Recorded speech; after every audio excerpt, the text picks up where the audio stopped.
Баршаңызға сәлем достар, менің каналыма қош келдіңіздер. Бүгін осындай өте дәмді әрі тез оңай дайындалатын шәк-шәк дайындайтын боламын. Ең алдымен осылай таза ыдысымызға 3 жұмыртқаны жарып, оның үстінен шым-шым тұзбен қажетті мөлшердегі қантымызды салып, венчиктің көмегімен жақсылап біркелкі болғанша араластырып аламын.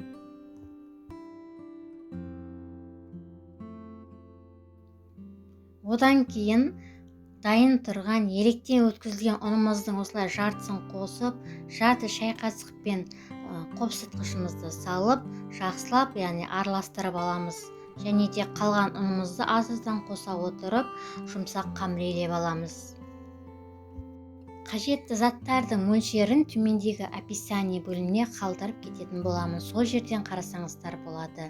Мінекей біздің қамырымыз дайын болды. Енді осылай салапанға салып тындырып қоямыз.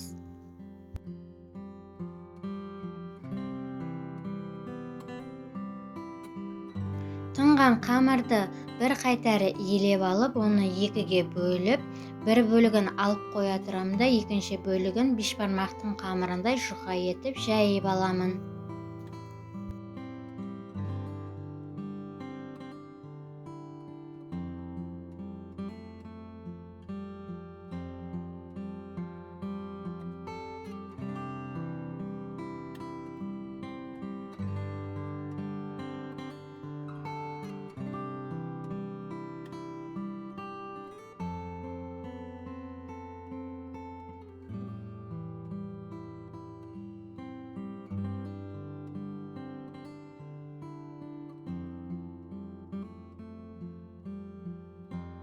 Қамырды жұқалау етіп жайып алғаннан кейін, осындай кешкістің көмегімен оны ұзынша бөліктерге бөліп, одан кейін ұсақ бөліктерге бөлетін боламын. Сіздер өздеріңіз қалаған көлемге келтіріп, бөлшектерге бөліп алсаңыздар болады.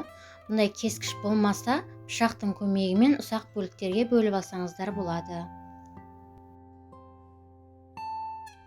Алып қойған қамырдың екінші жарты бөлігінде дәл осылай жұқа етіп жайып, оны да бөліктерге бөліп, шәк-шәкті дайындап аламын. Мінекей видеода көріп тұрғандарыңыздай осындай ұсақ бөліктерге бөліп алдым. Енді қызып тұрған сұйық майға осылай аз-аздан салып, оны араластыра отырып, екі жағын қызартып қуырып аламын. Қуырылған осындай шәк-шәктарымыздың барлығын сүзгішпен сүзіп, қалған бөліктерінде осылай барлығын қуыратын боламын.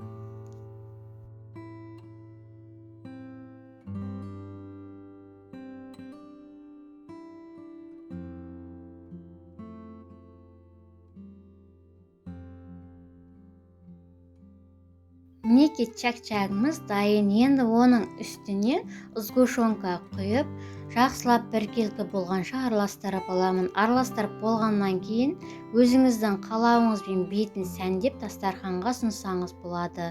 Яғни шоколадты үкіштен өткізіп, немесе бетіне мак сеуіп ұсынсаңыз болады. Мен бетіне мак сеуіп ұсындым.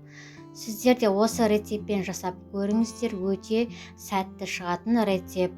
Және де ұнап жатса достарыңызға бөлісіп, менің каналыма тіркеліп, лайк басып, төменге пікір жазуды ұмытпаңыздар.